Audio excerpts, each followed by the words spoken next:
এই যে তোমার মা আমাকে 12টার সময় ঘুম থেকে না উঠতে বলে 10টার সময় ঘুম থেকে উঠতে বলেছে। কেন?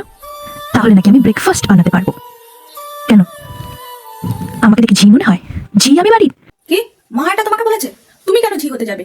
আমি তোমার হয়ে কাজ করে দেবো, ভোর 5টায় উঠে কাজ করে দেবো। 10টা কি বলছো? তাও আমি তোমাকে কোনো কাজ করতে দেবো না। তুমি হলে আমার কুইট। দাঁড়াও, আমি মায়ের সাথে এক্ষুনি কথা বলে আসছি। মা, তুমি আমার বউকে কি বলেছো? তুমি ওকে সকালবেলা উঠে রান্না বান্না করতে বলেছো?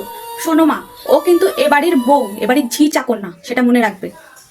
রান্না কে করেছে? রান্না তো আমার মা পারেই না। হ্যাঁ, এখন তো আমার মা রান্না বান্না পারে না, তোমাদের বৌদি সব করেছে। সেই সকাল থেকে রান্না করে তোমাদের বৌদি। হ্যাঁ, ভীষণ ভালো রান্নার হাত কিন্তু। বৌমা, বাসনগুলো একটু মেজে দেবে মা? তোমার মা আমাকে বাসন মাজতে বলেছে। কেন? উনি কি চোখে অন্ধ? দেখতে পায় না?